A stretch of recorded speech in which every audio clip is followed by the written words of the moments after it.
예, 지난번에 신지학 이제 강의를 외부에서 하고 그 기록을 바탕으로 신지학 강의를 올려놨습니다만은 제가 봐도 좀 부족한 면이 좀 있고, 그리고 이미 어느 정도 읽어보고, 물론 한 번 읽고 공부했다고 뭘 안다고 할 수는 없지만, 뭐 우리가 이제 보고 공부할 게 또 워낙 많죠. 좀 많습니까? 그러니까 되도록 한 번 본 것은 이제 뭐 새로운 걸 보고 싶죠. 이제 또 이제 접어두고, 그래서 이제 신지학은 이제 놔두고 다른 걸 더 공부하고 이제 그런 생각을 하고 있는데, 근데 이제 지난번 강의도 미흡하고, 그리고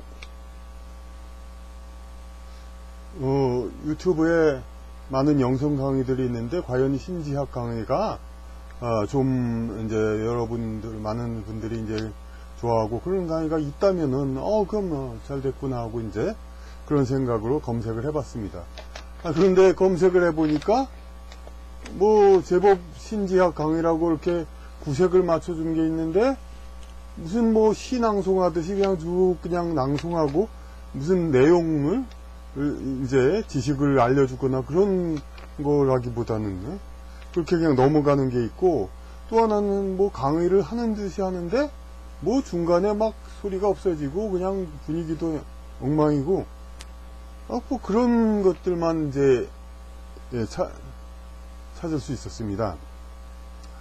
그런데 그런 거에도 상당수의 조회가 있더라고요. 그래서 이게 정말 진짜 그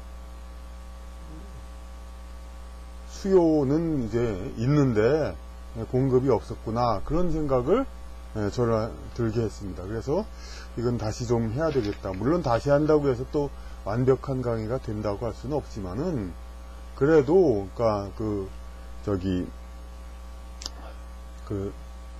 먼저보다는 조금 이렇게 정돈된 스타일로 해가지고 좀 보완하는 거, 먼저 한 걸 똑같이 반복한다는 건 아닙니다. 하지만 물론 자료는 똑같이 비슷한 걸 가지고 합니다.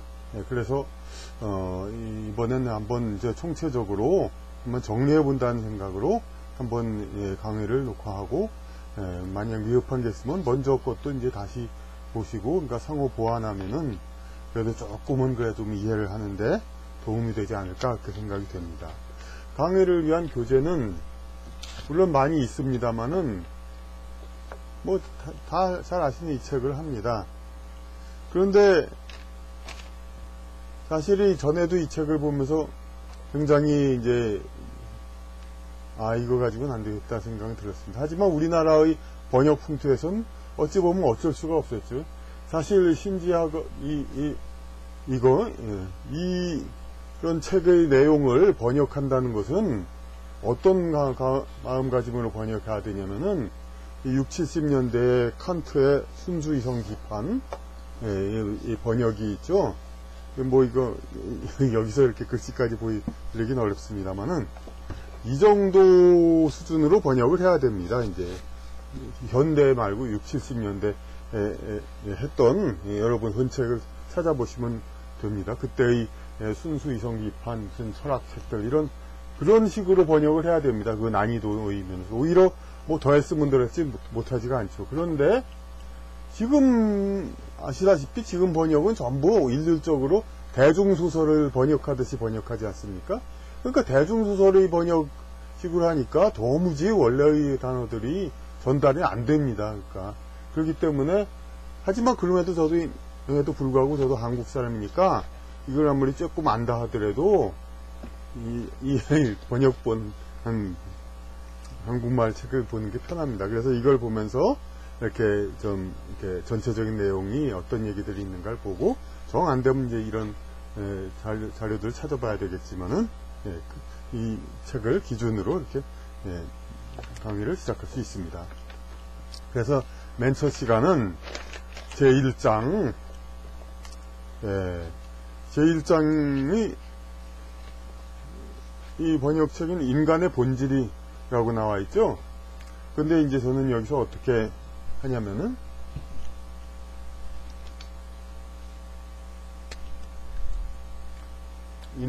인간의 본성이라고 합니다. 왜 본성?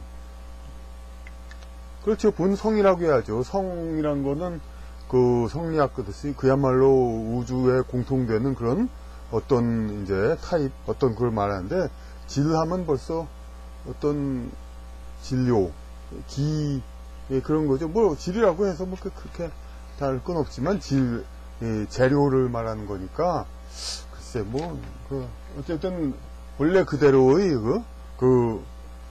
진짜 참 인간이 무엇인가, 이것을 우리가 여기서 논하자는 것입니다. 그래서 인간을 여기서는 인간의 성분을 세 단계로 나눈다고 합니다. 신지학에서는 신, 정신, 신의 지혜, 지학, 이제 신을 탐구하는데 지혜로서 탐구하는 겁니다. 그러니까 믿음으로써 하는 게 아니라, 신지학은. 그러니까 신지학에서 이렇게 하는데, 일단 인간을, 본성을 보는데, 사실 영성 관련돼서 여러 가지 이야기하는 것들, 그런 거 보면 항상 그렇게 얘기하죠. 당신은 몸으로 이제 정의된 당신보다 더 위대한 존재이다. 그리고 당신은, 다차원에 있는, 우주 다차원에 속해 있는 훨씬 큰 존재이다. 그렇게 얘기를 합니다. 그 얘기가 뭐냐면은, 그러니까 이렇게 있지만은 물질계 이 똑같은 자기를 유지하는 것이 상위 차원에도 이 자기라는 것이 존재한다는 거죠. 이렇게 상위. 그래서 몇 차원까지 다 이제 자기의 본질은 올라가는데, 여기서는 이제 3등분 한다고 모든 게 다 되는 건 아니지만 3단계로 얘기한다고, 그래도 이제 3단계로 인간의 본성을 나누고 있습니다.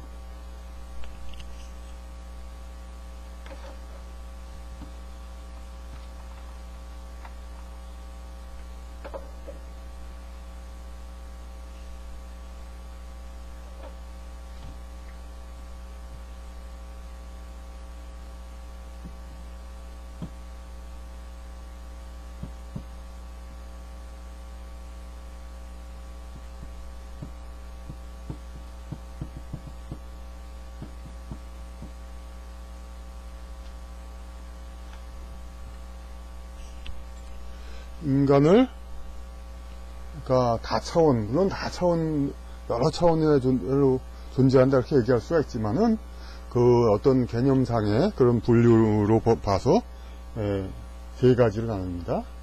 그러니까 몸, 혼, 영. 그럼 몸이란 말도 왜 갑자기 몸이라고 썼냐, 한자를 쓰는 거 좋아할 것 같은데, 근데 뭐 체라고는 말이 물론 있죠. 체.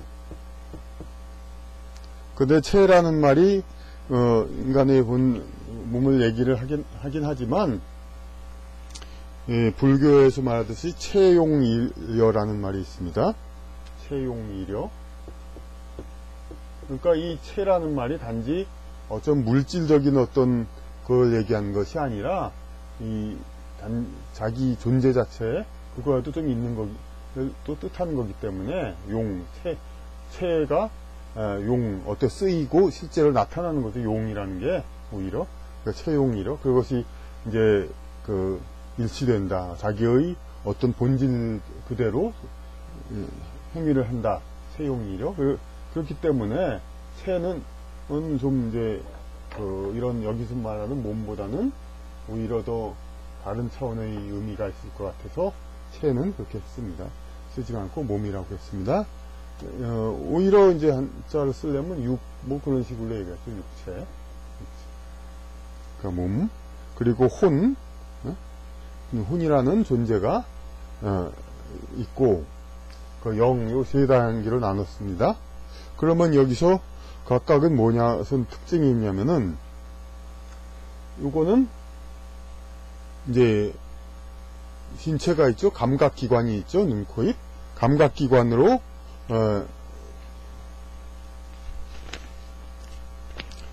감지합니다. 물체를 감지합니다. 눈으로 물건을 보고, 귀로 소리를 듣고, 기타 이제 맛 이런 것을 보고 있죠. 그래서 감지하는 거는 그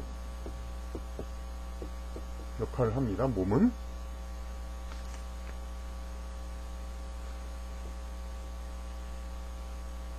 여기는 관심 분야, 주위와의 관계, 이렇게 이 두 표를 나눌 수가 있습니다. 그래서 여기서는 감각기관으로 물체를 감각합니다. 그리고 주위와의 관계는 뭐냐면 몸과 주위와의 우리 주변 주위의 관계는 이렇게 딱 직면하고 이렇게 존재가 있으면은 그냥 존재를 받아들이죠. 그겁니다. 몸은 그냥 존재 그 자체. 이렇게 손 대는데 뜨거운 거 있으면 뜨겁다. 그 다음에 반응은 그 다음 차원입니다. 뜨겁다. 그걸 인정합니다. 그대로. 그러니까 그냥 감각하고 그대로를 인정하는 거, 이것이 그 몸의 기능입니다. 사실 그대로를 이제 받아들이는 것. 그럼 뭐 혼은 어떻게 볼 수가 있냐면은,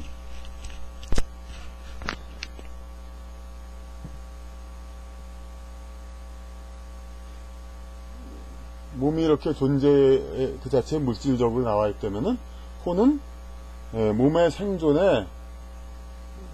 생존을 위해서, 그러니까 자기를 그 모든 감각과 주변을 해석을 합니다. 그걸 판단합니다. 이해관계. 그리고 이거는 이해는 뭐가 좋고 뭐가 나쁘다는 건 주관적으로 자기 감각적으로 평가합니다. 그러니까 뭐 밥을 막 많이 먹는 것이, 술을 먹는 것이 좋다 나쁘다, 이건 사람마다 다르죠. 다르게 생각할 수도 있죠. 근데 이거는 그러니까 주관적으로 그냥 판단을 하는 겁니다. 그래서 이게 감각을 하는데 대상 물체를 받아가지고, 그러니까 좋다 나쁘다를 여기서 느낍니다. 이제 뭐 혼은. 그래서 꽃을 보고 아름답다고 생각한다. 좋다 나쁘다. 이건 좋은 거다. 이렇게 생각을 하죠. 그래서 요거는 주위 관계는, 혼은 그럼 뭐를 어떤 주위와 어떤 관계를 맺냐면은 주위의 여러 조건, 물건, 존재 이런 것들이 나 자신의 요 몸의 생존과 이것을 위해서 자기 주관적으로 이게 좋으냐 싫으냐 그런 것을 말하죠. 톨스토이의 그 인생론 거기서도 그 자기에 대한 존재를 어떻게 얘기하냐면 몇십 년 살아왔는데 자기 그 특성은 뭘로 보냐면 뭐를 좋아하고 뭐를 싫어하냐 그런 것을 얘기하죠. 그러니까 뭐를 좋아하고 뭐를 싫어하냐 이런 거가 마치 이제 그 디지털 그런 것처럼 여러 가지 사항에 대해서 이건 좋고 이거는 뭐가 좋고 이건 뭐가 나쁘다, 뭐가 좋고 뭐가 나쁘다 이런 게 한 수없이 있어가지고 그 사람의 개성을 나타내는 거죠. 많은 디지털 정보, 0과 1을 가지는 그 정보들이 바이너리 정보가 모여서 하나의 큰 정보를 이루듯이 한 인간도 어떤 사안에 대해서 좋다 안 좋다 이런 거 가지고 가령 이렇게 저는 이렇게 이런 모양의 꽃을 놓는 걸 좋아하지만은 다른 남자 강사 이런 분들은 이런 꽃 이렇게 놓는 거 별로 그런 취미 없습니다. 그러니까 이런 것도 다 개성이죠 이게. 그리고 다른 차원에서 또 영이 있습니다. 이 영이라는 것은 뭐 바로 위 차원이 있고 더 높은 차원으로도 계속 있을 수도 있지만 계속 다 다루면 너무 복잡하니까 여기서 이제 몸, 혼, 영이라고 세 단계로 이야기를 합니다.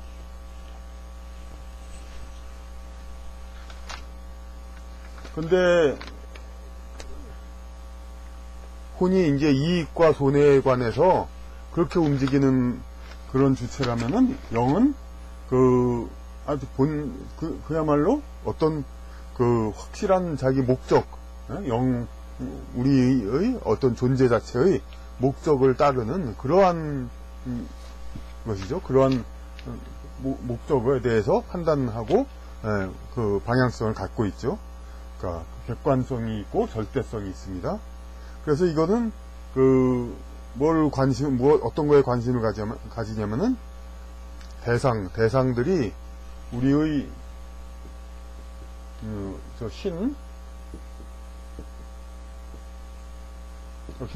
저는 아신이라고 써놨는데, 우리의 인간의 정신이라고 해야 돼, 정신? 그러니까 모든 사람들이 다 신이라는 존재가 있다. 자기의 존재가 있으면 그 위에서 자기를 움직이는 신. 자기 존재가 있으면 자기를 움직이는, 그러니까 자기가 믿고 기도할 때 자기 상위의 존재한테 기도할 때 그때 신인데, 어떤 주관적으로 우리를 움직이는 그런 존재를 말할 때는 신이라고 이야기를 하고, 이 존재 그 자체의 어떤 존재 그 자체, 그러니까 우리에게 어떤 행위를 주는 그런 거를 강조할 땐 신이라고 하고, 그러한 우리 상위의 존재 그 자체를 할 땐 영이라고 주로 하겠습니다. 그래서 대상이 우리의 신에게 알린 존재와 작용의 비밀, 이런 것 관심이 겁니다. 존재와 작용의 비밀.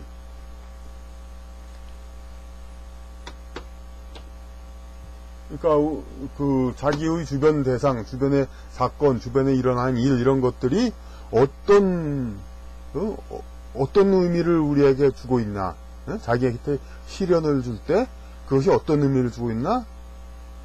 호는 이제 몸에 괴로우니까 싫다, 이렇게 볼 수 있지만, 영에서는 이 시련은 자기한테 궁극적으로 보탬을 주는 그런 거다. 그 비밀을 알고 있죠, 영은.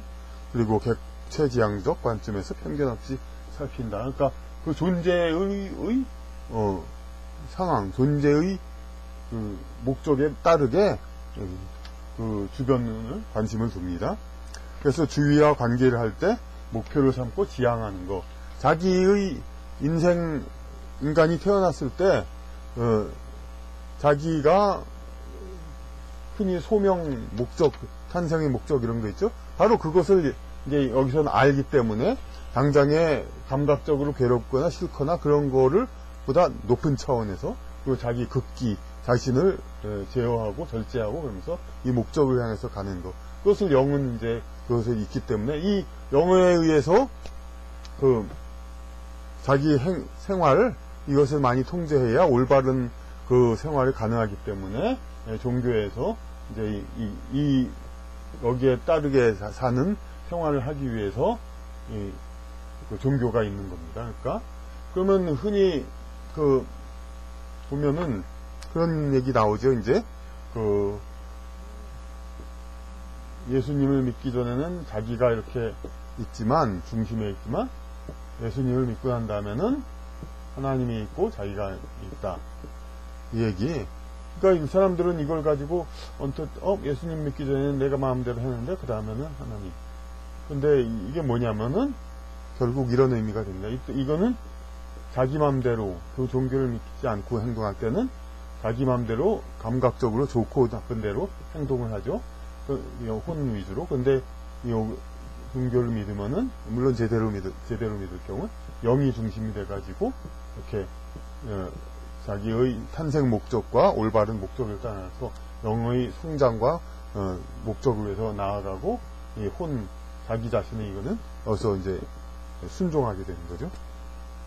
그리고 또 용어성에서 기독교나 신지학 원문에서도, 그러니까 어떻게 했냐면은 혼을 소울로 얘기하고 영을 스피릿이라고 합니다.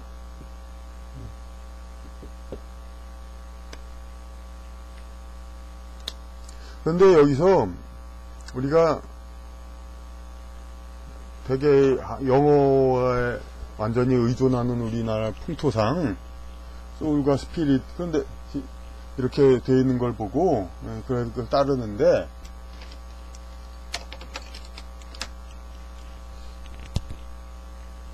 보면 봐요. 스피릿이란 단어는 스피리추얼리티 막 그런 식으로 어미 변어가 많고 그런 조어력이 있는 단어죠.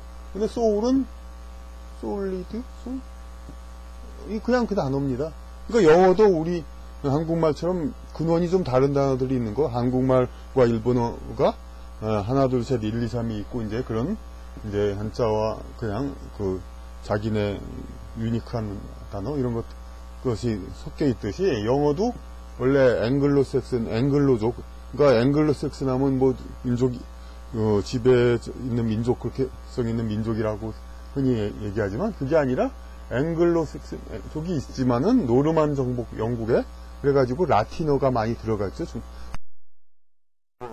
언어가 이제 순수한 앵글로 그런 언어가 아니라 라틴어들이 들어가서 지식 언어가 돼가지고 오늘날 이제 그런 이제 많은 포용력을 가진 학문적인 표현도 할 수 있는 언어가 되는데, 옛날에는 그러니까 그런 것들 우리가 착각하죠. 이제 영어 옛날에는 성경을 라틴어로만 써가지고 사람 모르겠는데 나중에 영어로 하게 됐다. 옛날에 사람들이 나쁜 사람이라서 그런 게 아니라 라틴어로밖에 표현을 못하죠. 앵글로 그 언어 가지고는 아주 그냥 간단한, 마치 우리말 이른바 순우리말이라는 단어처럼 아주 단순한 단어밖에 없기 때문에 성경을 번역 못하죠. 그러다가 노르만 정복 그런 식으로 해가지고 라틴어들이 영어에 막 들어가니까 그 뒤로부터 영어가 라틴어와 동등한 이제 그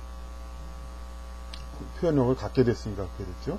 그러니까 어쨌든 이 소울이란 말은 마음이란 말, 그러니까 그냥 좀 단순한 단어입니다. 그냥. 그리고 이 스피릿은 그건 라틴어처럼. 그러니까 이건 개념상 뭐냐면 같은 차원의 언어에서 의미를 분리한 게 아닙니다. 그러니까 다른 언어. 그러니까 이 소울이라고 스피릿은 서로 중복도 되고, 서로 물론 주로 표현하는 건 좀 다르죠. 근데 어감이 좀 다른 거죠. 이제 소울은 그냥 그야말로 우리 영혼, 마음 이런 걸 다 얘기하는데, 스피릿은 이제 몸과 다른, 이게 물질과 다른 어떤 그 존재들을 많이 얘기하죠. 하여튼 그러니까 그걸 여기서도 이제 몸이란 말에 쓴 거에 대해서 많이 설명을 했습니다만, 그러니까 어쨌든 간에 이런 우리 그러니까 이른바 순우리말이라고 하는 단어하고 한자하고는 그게 다르죠. 이제 그러니까 이 체란 말을 써도 이제 서로 중복이 되기도 하고 서로 딱 구분이 안 되죠. 근데 혼과 영이란 말은 원래 사용하던 근원이 같은 곳에서 나온 말입니다. 그러니까 혼과 영은 분명히 구분을 합니다. 그러니까 구분을 의미하는 구분의 대상에 차이가 있습니다. 근데 소울과 스피릿은 의미하는 대상에 차이가 있는 게 분명한 차이를 두고 있는 게 아닙니다. 그러니까 영어에 소울과 스피릿이 있기 때문에 그런 거지. 그러니까 영어 단어를 너무 믿지 말고 우리가 말대로 우리말 자체에 대한 그런 어감을 가져서 그렇게 해야 정말로 진정한 그게 될 수가 있겠습니다.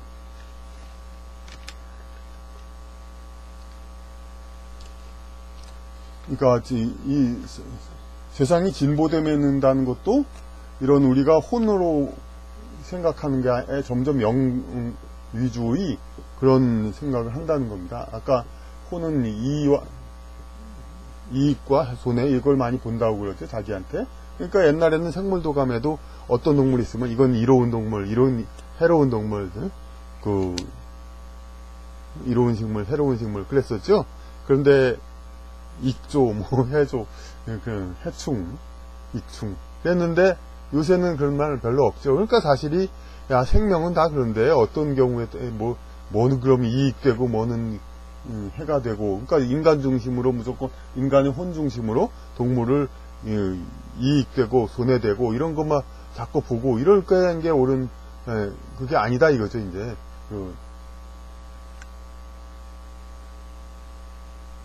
그러니까 영적 차원에서 우주 전체에서 이런 생명명 존재들이 어떤 의미를 가지고 있는가, 어떤 목표를 가지고 있는가, 인간 중심으로 당장에 해가 된다, 손해가 되나 그런 걸 따지지 말고 그런 것이 이제 우주 전체적으로 보는 그런 관점에서 우리 인생뿐만 아니라 세계관도 이렇게 해야 된다는 것이 되겠습니다.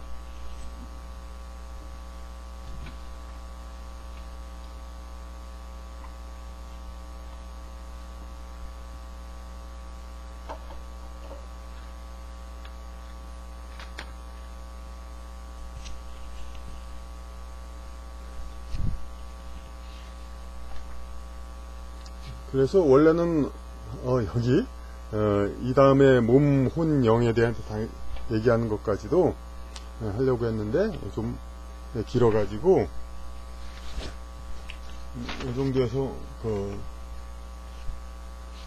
오늘 첫 강의는 하도록 하겠습니다. 그리고 다시 몸, 혼, 영에 대해서 각각을 다시 설명하고, 그리고 요거 이제 스피릿과 소울 용어 단어, 그리고 우리말의 영과 혼에 대해서도 우리가 다시 이제 정확히 일단 모든 학문을 용어부터, 저도 이제 고등학교 때 화학 처음 배울 때 뭐 원소 주기율하고 뭐 어쩌고 그럴 때 뭐 무슨 말인지 하나도 모르죠. 용어. 그래서 제가 딱 얘기했으면 선생님한테 용어의 정의를 명백히 해야 되는.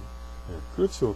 용어의 정의부터 명백히 해야 되는데 우리는 지금 단어조차도 자세히 확실히 알지 않고 이렇게 하죠. 그리고 이런 단어들이 어렵다고 생각하시는 분, 한자들 쓰는 것도 또 어렵다 생각하시는 분은 이 신지학이니 뭐니 이런 거는 접어두고 가까운 교회 동네에 뭐 절이라도 좋습니다. 가까이만 있으면 그런 데 가서 목사님이나 스님한테 그래서 종교에 귀의한다 하고 이제 믿음을 가지십시오. 그렇게 해서 그렇게 하면은 크게 공부 이런 어려운 공부 안 하고도 그래도 아무것도 안 믿고 영적인 개념 아무것도 없는 것보다는 낫습니다. 그러니까 이런 말들 어려운 말들을 자꾸 따지는 것이 좀 거부감 싫은 분들은 교회 그런 종교 다녀 하는 것이 더 맞죠. 그러니까 이 자체가 영성학 신지학이라는 것 자체가 이런 지식 추구 이것을